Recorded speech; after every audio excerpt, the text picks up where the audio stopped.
Fantasy Football, episode 3 of the podcast. I'm your host, Jacob Stuckey, and we are talking about tight ends today. And super excited as we're getting closer to draft day. I know a lot of you guys are probably even drafting this week. And so I want to do as much as I can to help you guys prepare for your drafts. I know that from draft to draft, it differs a lot depending on your league mates and who you're drafting with. I know I have a bunch of buddies that I play with, and sometimes when I play against random people online and preparing in mock drafts and whatnot, it's way different than playing with my friends. And so, but I want to do as much as I can to help you guys prepare. And I think tight ends is definitely a topic that's interesting because there's so many different strategies that you can do with tight ends. So I'm going to go over that a little bit, but then in an upcoming episode, I'm definitely going to go over draft strategies and how I prepare for a draft and what I look for and some of the strategies I use in my draft. But yeah, today we're going to be talking about tight ends, my top 16 tight ends. One thing that is different about my top 16 tight ends than like my wide receivers or running backs that I think is important to note is that obviously you only have one main slot at tight end instead of 2 running backs, 2 wide receivers. Sometimes like I've seen people play two tight ends. They'll play one in their main and one in a flex spot, which I probably wouldn't recommend, but if you have 2 of the top tight ends, like why not? But I think one thing to note is that for most leagues, you're playing in 12-man leagues. And so my tight end rankings from like 12 to 16, those are going to be guys that you're probably going to be able to find on your bench, depending on who it is. Now, I do have some high tight ends that other people have ranked pretty high. I have them a little lower, so I'll explain that as well. But instead of having 2 wide receivers and 2 running backs with that 1 tight end spot going up to my top 16 rankings, I think is going to be helpful because you'll have some guys that probably won't get drafted. And so if your main tight end gets hurt, it's good to know like, oh, I don't have to worry about drafting a super high tight end because I can pick up one later in the draft. So those are some of the things I just wanted to note. I think tight ends are very important, but you only have 1 spot. So it's not like I'm giving you my top 16 and they're all going to be taken up. There's going to be some of these guys that probably won't get drafted in your leagues. So, but our first tight end that we're going to be talking about, I mean, you kind of already know, is Travis Kelce. It's kind of hard not to put Travis Kelce at number 1, honestly. Like I was debating putting him at 2, and I'll talk about that in a second, but he finished as the second best tight end last year, but he always finishes at 1. He finishes at 1 or 2 for the last like 6 seasons. He is the guy. Even if you haven't really played fantasy football for very long, you know Travis Kelce is one of the best in the league. Paired with Patrick Mahomes on the Kansas City Chiefs, he is dominant. And reason why everyone takes him at 1 is because he outproduces a lot of wide receivers in fantasy football. And so honestly, like a draft strategy is pretty much like draft Travis Kelce with your first pick, like, and then build your team around him because that's how good he is. And I think some people may put him at 2 this year, which I think would probably be more rare than common. And I think that's probably mainly because Tyreek Hill is now gone on the Chiefs.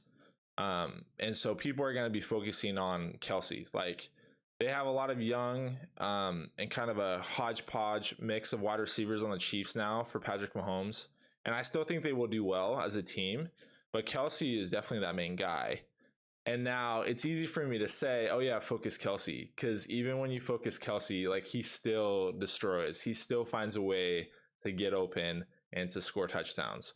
So I had to put him at number 1 because I know that feeling of having him on your team and feeling like secure, knowing that your tight end is going to produce is like a pretty good feeling.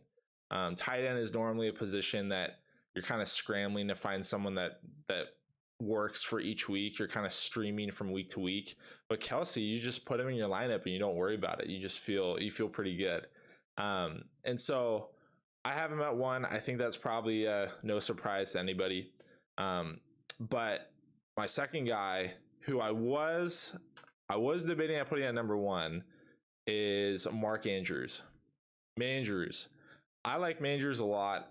He finished as the top tight end last year in all formats. And he was a beast. He had a year last year.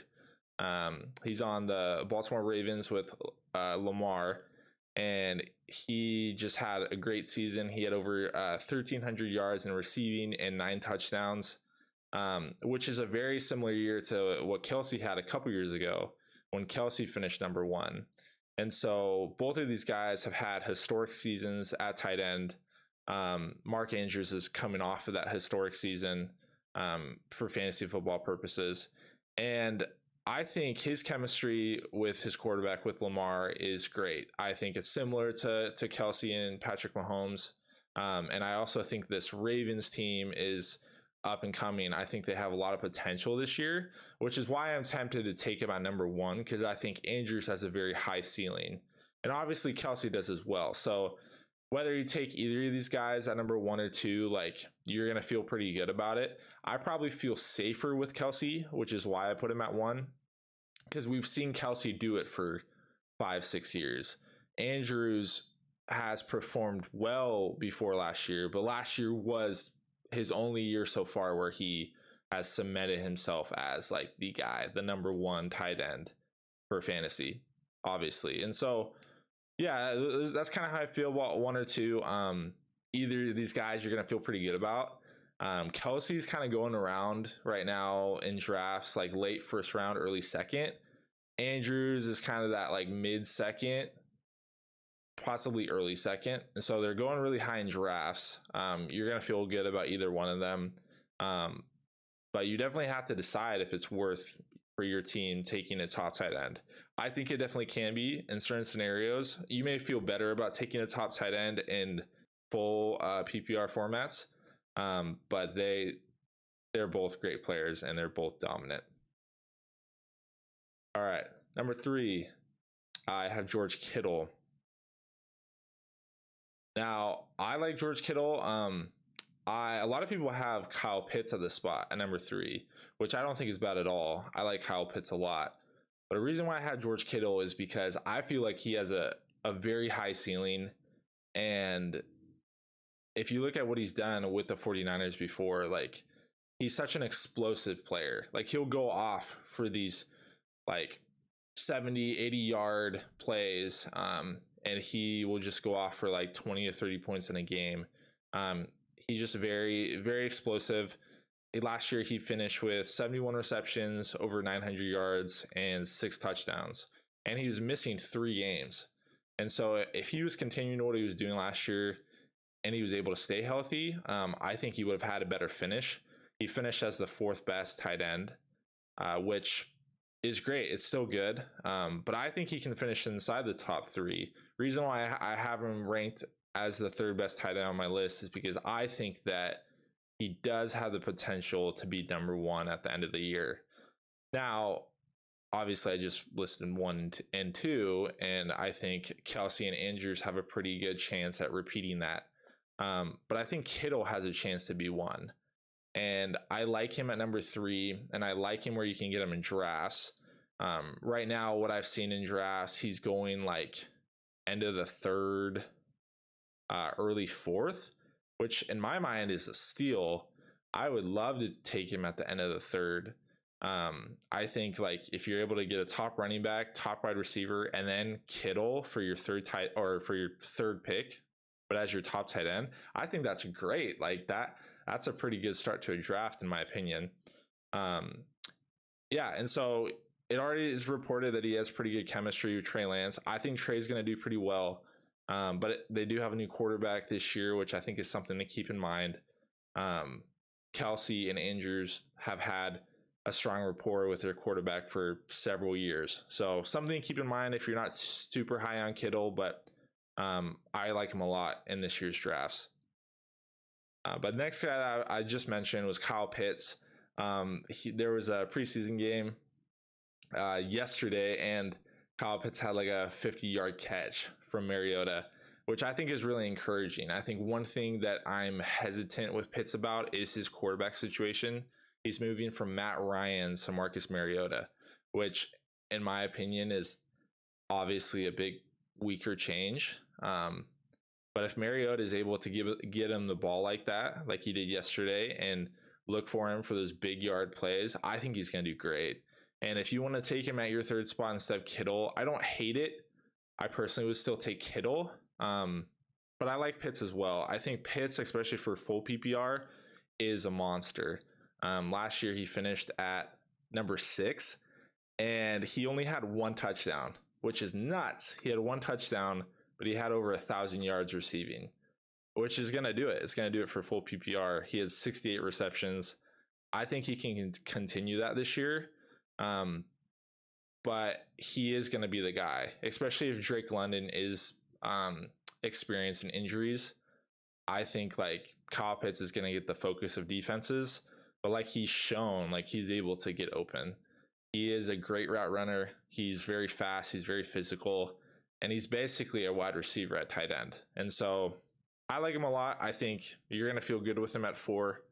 But he's going earlier than Kittle in a lot of leagues. He's going like middle, early third. So if that's worth it for you guys, like I would say go for it. I think I just prefer Kittle over him, but I think I really like him at that 4 spot. Number 5, Darren Waller. I like Darren Waller. He just needs to stay healthy. And last year he finished as the 17th best tight end, just because of his injuries. But when he's healthy, man, he is explosive. And I really like him. I think he's going to do well this year.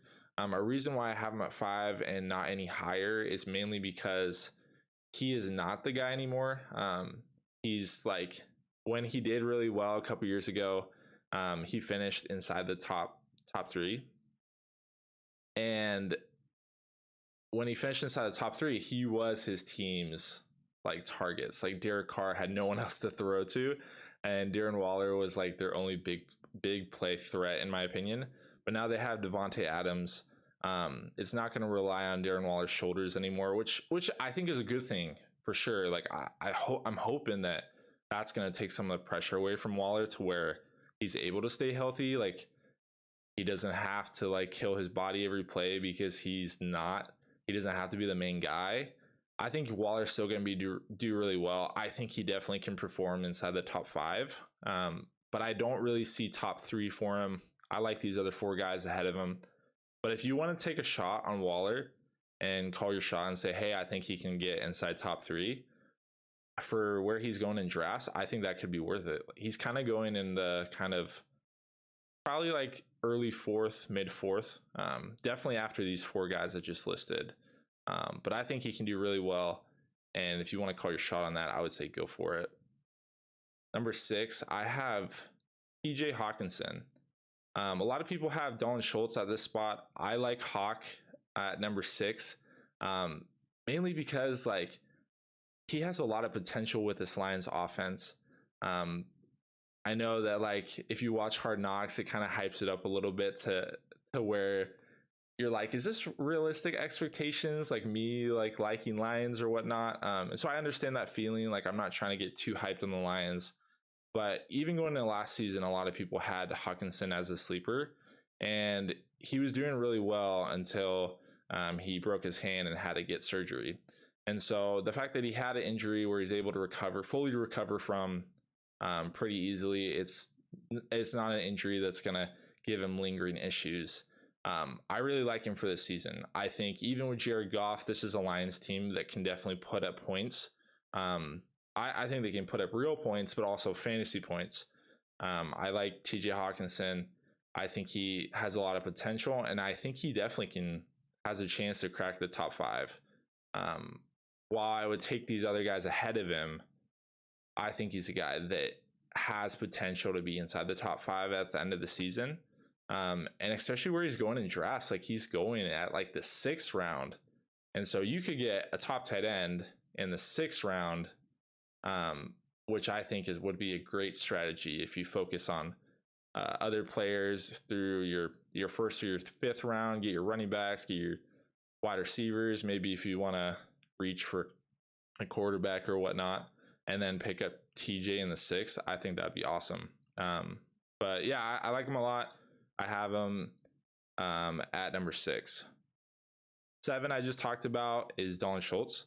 A lot of people have him above TJ Hockenson.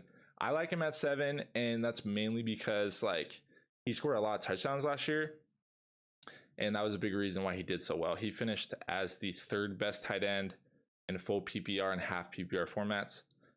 And yeah, I think he's a great player. Last year was really interesting because he was kind of going into the season, and he was kind of splitting time with Blake Jarwin. Blake Jarwin got hurt, and Schultz basically took over and cemented himself as the top tight end. Now they're going into 2022 where the Cowboys are missing a lot of their top wide receivers. They don't have Amari Cooper anymore. They have wide receivers that are injured. James Washington got hurt this offseason. There's reports that CeeDee Lamb's dealing with the injury. I think he's fine, but he's dealing with something small. And so Schultz can be definitely a good look. He could be that number one, one of the number 1 targets for the Cowboys. And if stuff keeps happening to the wide receivers, like he's going to have to be that guy. But I think I just feel more comfortable with the guys I listed from 1 to 6. But I like Schultz. I think if you feel higher on him than these other guys, feel free to take him as the 5th tight end off the board. I just don't feel as comfortable with him, but I still think he's going to do really well. And so these guys I just listed 1 through 7, I would say this is like kind of a tier break. I feel pretty good with any of these guys. I think it depends on where you draft them, of course. Like I'm not going to take Schultz or Hockenson inside the top 3 rounds of my draft. Even if I like them, I don't think they're worth that value. But I also would feel comfortable with having them on my team. So if I get Hockenson or Schultz in the 6th round, I would feel pretty good about that. But the rest of the guys that I'm going to list are guys I don't feel as comfortable. But I'll explain why I have them ranked where I do, and kind of the reason behind why I think some of them are very valuable. But I would say 1 through 7 is kind of where I rank the top tight ends, and who I would feel pretty comfortable with having as my tight end 1. So number 8 is Dallas Goedert. So I think Dallas Goedert can be a super strong value for your draft and for your leagues. He is currently going, I'd say probably around the 7th to 8th round in a lot of drafts this year. And if you're able to get him in the 8th round, even if he falls to the 9th, I think that would be a great bargain. Because you're basically banking on a guy who does not necessarily have the talent or the ability as some of these top tight ends, but he has a lot of potential in a very high-powered offense. He's on the Eagles, and they got A.J. Brown, and Jalen Hurts is looking really good. And Goedert, I think, is a big part of that. One of the issues that he's had going into last season a couple years ago is that he was splitting time with Zach Ertz. He doesn't have to worry about that anymore. Zach Ertz is on the team. So Goedert is clearly their tight end number 1, who is I think he's very good. And I think that if you can get him in your 8th, 9th round of your drafts, I would say go for it. I think that is a value that you should take a shot on. But I'm not taking him ahead of any of these other guys. So if these other guys were to fall to the 8th, 9th, I would take them. But Goedert is a guy that if you're trying not to take a tight end early, if you kind of want to wait and take a tight end in those mid-late rounds, I would look for Goedert. I think he's a good target. And I would feel pretty good calling my shot on Goedert with the Eagles this year. Okay, so I feel like this is pretty standard, 1 through 8. Then my number 9 pick is really spicy. So number 9, I have Hayden Hurst, which I know it's crazy. Like what am I doing? Hayden Hurst. Yeah, I'm looking at it like, yeah, people are going to think I'm crazy. Hayden Hurst finished as the 37th best tight end last year. 37th. He was on the Falcons last year, and obviously they had Kyle Pitts, who finished as the 6th best, and so there weren't any targets for Hurst. Hurst got like no work last year. He like barely played, which is just really unfortunate. But the reason why I have him so high is because 2 seasons ago with the Falcons, he finished as a tight end number 9. And I think he's a good tight end. I think he has a lot of potential, and he just hasn't been focused as a team's number 1 tight end in a while. But he's on the Cincinnati Bengals right now, who all the reports are very positive around Hurst. Everyone likes him. Sounds like he's playing really well in practice. Sounds like his route running is really good, which I think for a lot of people is surprising because he seems like such a big guy. But I think he's going to be that blanket for Burrow. I think he's going to be that security guy where if Burrow's in trouble, he's going to look for Hurst, because Hurst gets open and he definitely makes plays. And so I know this is like a holy cow, like why would I take him as the 9th tight end off the board? That's not what I'm saying. Don't take him as the 9th tight end off the board, because realistically, he's probably not getting drafted in your leagues, which is why I bring this up, because I think that Hayden Hurst can finish inside the top 10 at the end of the season. That's what I believe. With that being said, I would say if you want to go for a strategy of not drafting a tight end or drafting a tight end really late, I would look for Hayden Hurst. You can probably get him at the very end of your drafts. I would pick him up probably the last 2 rounds of your drafts. And I would feel kind of iffy, like this is a little risky, but I would feel okay about it going for a strategy knowing that I got a lot of value in other positions, and now I'm going for Hurst as my tight end, who I think has a lot of value as well. So it's different kind of a draft strategy. I'm not telling you to take Hurst right after Goedert in your drafts, but I think he can finish inside the top 10. If we look at the tight end position, a lot of the times there are guys that were not ranked inside the top 20 tight ends that are able to finish inside the top 10. The tight end position is just so volatile that anything can happen. I'm calling my shot with Hurst, and I think he could be a great value in your leagues. Now, obviously, I don't want you guys to make the mistake of reaching for him, because he's going to fall to you in your drafts. But he's definitely a guy to keep in mind. Number 10, I have Zach Ertz. This was a hard one for me because I really like Zach Ertz. I think he's a really good player, and he was kind of getting a lot of hate going into last season. I mean, he's a top 5, top 10 guy, and he's done it for such a long time and at such a high level. And last year, people were not very high on him because he was splitting time with Goedert, and Goedert was projected to do really well. And so Zach started this season. It was kind of this like awkward like tension between the Eagles, because it was like you got these 2 top tight ends, but like you're having to split time between them. It was just weird. And so once they traded Ertz to the Cardinals during the middle of the season last year, he started to go off. And I think a big reason for that is because DeAndre Hopkins got hurt, and they just had a lot of injuries, where Ertz was kind of like the guy for the Cardinals for a while. And he ended up finishing as the 5th best tight end, which is awesome. Like, he had a crazy season, and I want to take him higher, but I think he can make the top 10, which is why I have him at 10. I just don't think he can make the top 5 again. A reason for that is because they have DeAndre Hopkins, they have Marquise Brown. Hopkins is suspended for 6 games, so I think Ertz is going to get a lot of looks early in the season. But once Hopkins comes back, and if everyone's healthy, I don't think Ertz is going to be that guy for the Cardinals. I still think he's going to do well, but I don't like his ceiling as much as I like the ceilings of these other guys. but I think he's going to do well. All right, next up, I have another spicy pick. This is similar to Hurst, where he's probably not getting drafted in your leagues, so don't reach for him. But I think he has a potential to do really well this year, and that's Austin Hooper. Austin Hooper is similar to Hurst, where a couple seasons ago, he finished as the tight end number 6. He actually finished as the tight end number 6 in back-to-back seasons. And so he's not a nobody. You probably have heard of him before.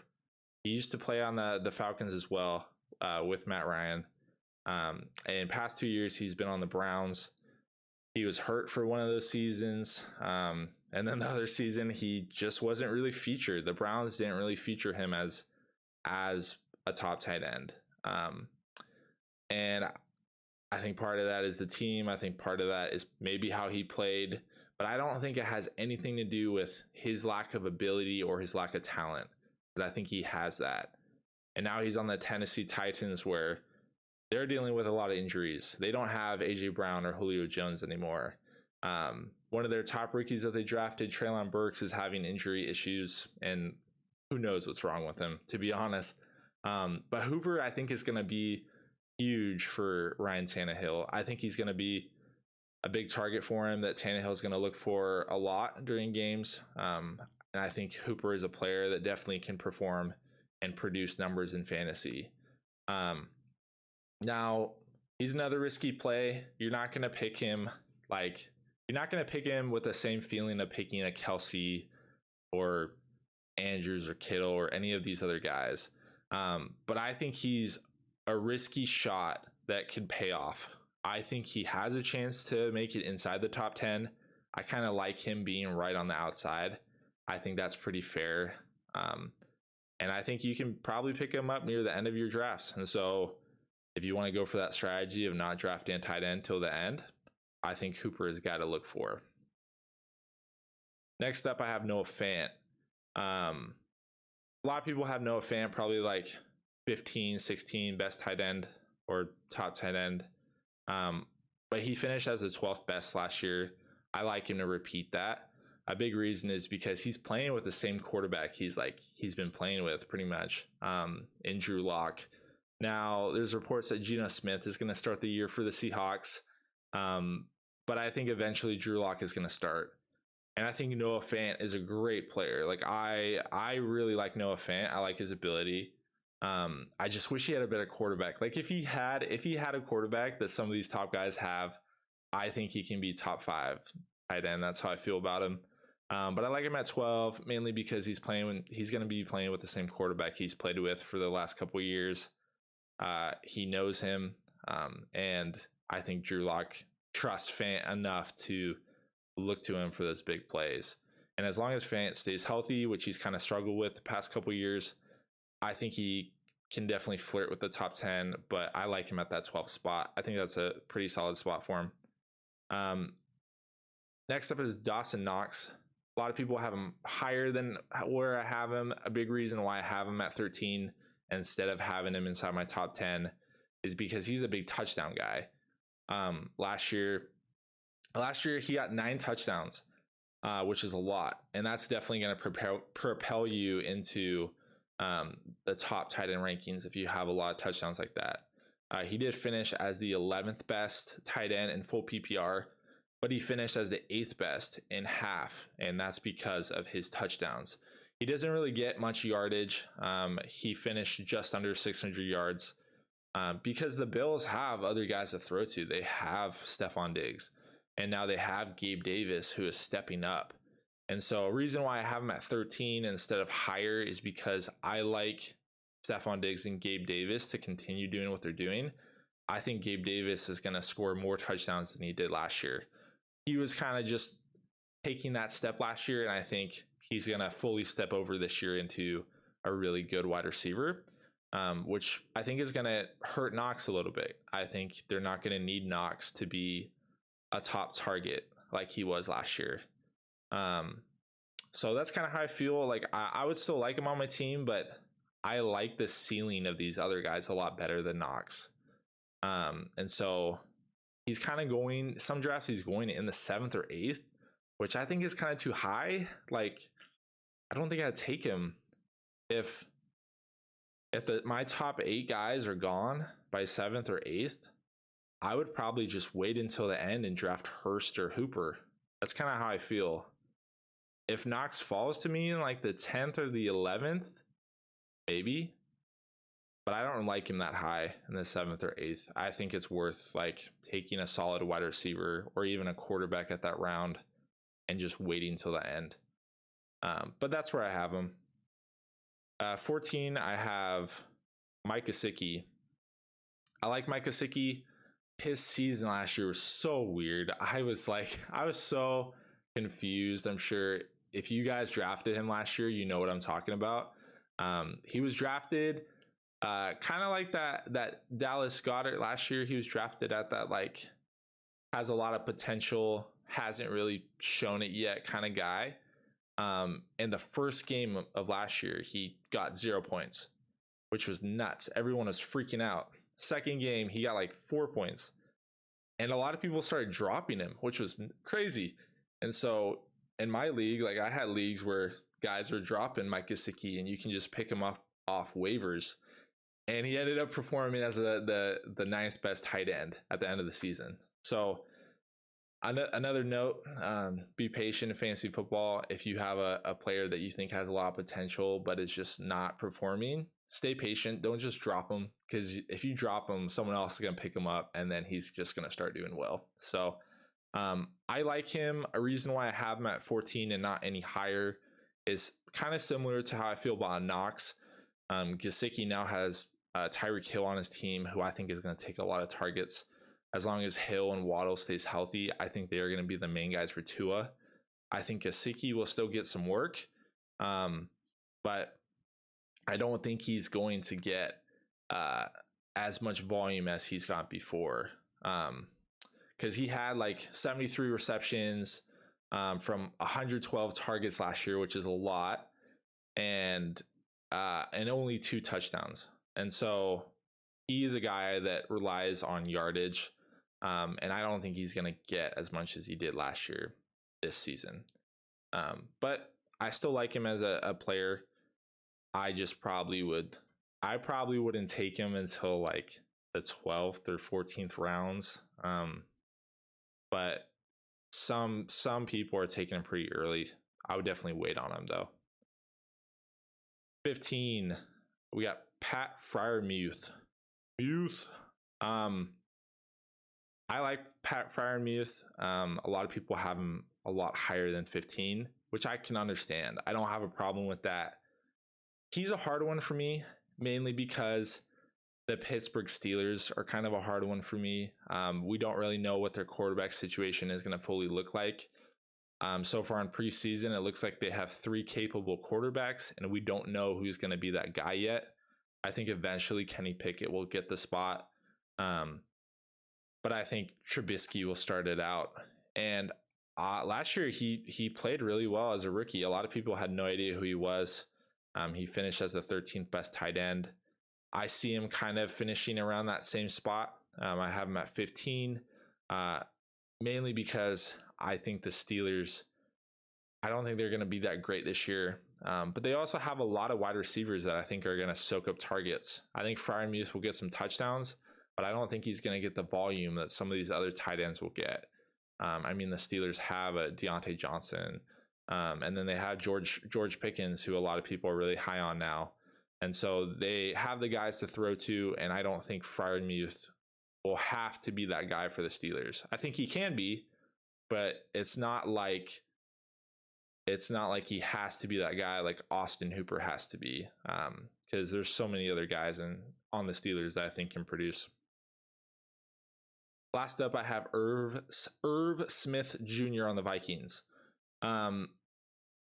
There's a couple other guys that can switch instead of Irv. There's kind of reports that Irv is dealing with another injury, which sucks because last year he missed the whole season. But I think if Irv stays healthy, I think he can produce, and I think he can definitely finish inside the top 16 tight ends. I like him with Kirk Cousins. I think Kirk Cousins will give him the ball. I think Irv is a big play kind of guy. He's not going to get the volume similar to what I listed for Freiermuth. Like they have Adam Thielen, they have Justin Jefferson, they have KJ Osborne on that team.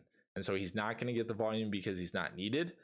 But I think he'll get touchdowns, and I think Kirk will definitely look for him for big plays. I think he's a really good player. He just needs to be healthy, but which is just hard to see. It's hard to see a guy not play a full season when you know his potential. But yeah, that's who I have for my top 16 tight ends. I know I got some crazy picks in there. Mention in the comments if you think I'm crazy with my Hurst or Hooper picks, or if you think any of my other placements are wrong. Let me know if you have any questions. And yeah, I would love to talk about it and debate about it. But this is who I have. Number 1, I have Kelce, Mark Andrews 2, Kittle, Kyle Pitts, Darren Waller, TJ Hockenson, Dalton Schultz, Dallas Goedert, Hayden Hurst at number 9, Zach Ertz, Austin Hooper, Noah Fant, Dawson Knox, Mike Gesicki, Pat Freiermuth, and Irv Smith Jr. at 16. So I hope you guys are enjoying the fantasy football season so far. Even though the season hasn't started yet, we're still in fantasy football. We're still preparing for our drafts, and we're still getting ready. If you guys have a draft this week, good luck. Let me know if you have any questions, if you have anything you would like me to cover.